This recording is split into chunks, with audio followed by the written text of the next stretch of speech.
El traslado de la capital del reino Astur a León no solo implica cambiar el nombre del reino surgido de la rebelión antiislámica, sino también la marginación progresiva de la nobleza asturiana del centro de poder frente a la nobleza desplazada a la nueva capital, que va a ir ampliando sus dominios a medida que el reino avance hacia el sur de la península. Así, Asturias se repliega sobre sí misma entrando en una progresiva fase de aislamiento que va a durar siglos y que la deja fuera de los grandes acontecimientos históricos del medievo hispánico. Pese a ello, la vinculación de Asturias con el Camino de Santiago permitió a nuestra región una relación intensa con Europa occidental a través de los peregrinos y comerciantes de dicha procedencia. Estos eran denominados de manera genérica como francos, los cuales pasaban por nuestra tierra trayendo mercancías o quedándose a vivir aquí. Por otro lado, el comercio marítimo del puerto de Avilés con el arco atlántico, sobre todo con Francia y las islas británicas, favoreció el desarrollo de esta villa costera asturiana.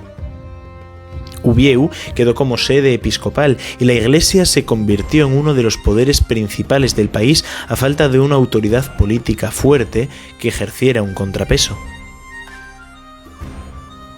Esa marginalidad respecto a la corona leonesa y posteriormente a la castellana, así como el desarrollo económico relativo que experimenta Asturias en el siglo XII, común al resto de la Europa feudal, es lo que hace que un sector de la nobleza asturiana se anime a ensayar proyectos independentistas contra la corona castellana. Así, a mediados del siglo XII, se producen las rebeliones de Gonzalo Peláez contra el rey Alfonso VII y años después la de Urraca, hija del mismo Alfonso VII, con una dama asturiana. En estos siglos, Asturias está inmersa en una economía y una sociedad feudal. Iglesia y nobleza son los grandes propietarios de la tierra, y los labradores, generalmente vasallos de los anteriores, trabajan para sus señores en una agricultura, centeno, escanda, berzas, nabos, fabas, cebollas y ganadería, ovejas, cabras, caballos, vacas, gallinas, cerdos, de supervivencia, teniendo que entregar la mayor parte del excedente a los propietarios de la tierra. Para favorecer el comercio y el desarrollo urbano del siglo XII al XIV, los monarcas castellanos y o leoneses van a ir otorgando a varios concejos asturianos cartas polas, o fueros para la creación de polas o villas en las que construir un mercado semanal y así favorecer el comercio y el intercambio. Esas polas son el origen de las villas asturianas de tal nombre: Pola Llaviana, Llena, Somieu, Sieru y Allande, y de otras que no se conservaron pero que reciben en esta época una carta pola, como Xixón, Gozón, Nava, Llanes, Cangas, entre otros. En ocasiones las polas son de creación nueva, como Castripol o Villaviciosa, mientras que en otros casos se conceden privilegios a poblaciones ya existentes, como Xixón y Pravia. Los habitantes de las polas eran declarados libres. Esto quiere decir que no estaban sujetos a un señor feudal y que tenían una serie de derechos civiles reconocidos, por lo que la creación de las mismas siempre contó con la oposición de los señores feudales, tanto laicos como eclesiásticos. Algunas de estas poblaciones terminaron convirtiéndose en villas importantes, como Xixón, Sieru, Tineu, Cangas, etc., mientras que otras no lograron fructificar y siguieron siendo pueblos pequeños como Les Regueres, entre otros. Durante estos siglos se va a producir un proceso de trascendencia especial para la cultura asturiana: el surgimiento del asturiano como una lengua escrita.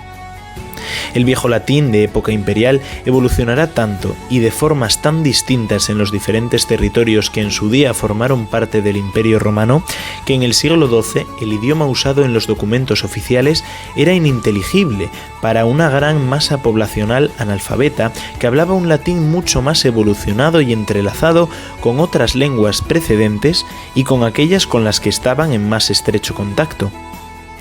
Aunque sus diferencias en aquella época eran mucho menores que actualmente, van apareciendo de forma nítida idiomas como el asturiano, el castellano, el gallego-portugués, el catalán, el lombardo, el occitano, el toscano, el francés, etcétera, etcétera. En este siglo comienza la escritura en lengua vulgar, en los documentos oficiales, esto es, la lengua del pueblo, y con ello aparece el asturiano como una lengua escrita. El documento más antiguo del que tenemos constancia es el Fuero de Avilés, del año 1155, pero en los años siguientes irán apareciendo muchos más, ya que, aunque actualmente resulte extraño, entre los siglos XII y XIV las lenguas oficiales de Asturias, aquellas utilizadas en la administración, la iglesia y los documentos oficiales laicos o religiosos, van a ser el asturiano y el latín. La imposición del castellano va a llegar a finales del siglo XIV, coincidiendo con la sumisión de la élite asturiana que vamos a ver a continuación a la corona castellana a través de la creación del actual Principado de Asturias. En el siglo XIV, Asturias se ve afectada, como toda Europa occidental, por la decadencia generalizada de la sociedad feudal, causa y efecto de guerras, crisis económicas y agitaciones sociales. Disminuye el comercio, llegan años de malas cosechas, la nobleza intenta apretar todavía más a los labradores y a la propia corona, a la que exigen más privilegios, y esto genera tensiones sociales grandes que se ven en la figura de nobles bandoleros como Gonzalo Peláez de Coalla, de principios del siglo XIV, o en conflictos como el de los perjuraos de Llanera a principios del XV,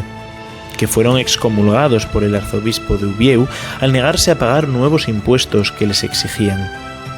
La falta de dinero y, por lo tanto, de donaciones, puede verse en la lentitud con la que se construye la Catedral de Ubieu, comenzada a finales del siglo XIII y acabada a principios del siglo XVI, y con todavía una sola torre, y no con las dos como estaba diseñada en un primer momento.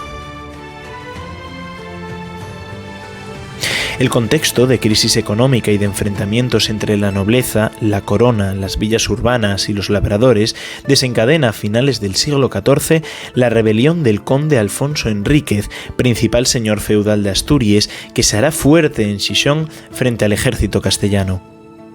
Este es un episodio muy poco conocido en la historia asturiana. El asedio de Xixón tiene todos los ingredientes de una buena película de Hollywood.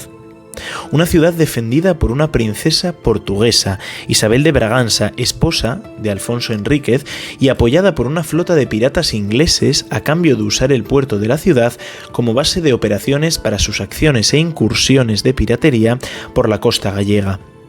Una ciudad que solamente podía ser asaltada unas pocas horas al día, ya que cuando subía la marea quedaba convertida en una isla. Un pacto de rendición por el que Isabel de Braganza y sus partidarios embarcan hacia Bretaña, entre muchas otras cosas. Derrotado y exiliado a Alfonso Enríquez, el rey Juan I decide unificar de manera directa a nuestra región con la corona castellana, convirtiéndola en un feudo particular del monarca y entregándolo en calidad del principado al heredero de dicha corona como una forma de tener a la rebelde nobleza asturiana sujeta al poder central de Castilla.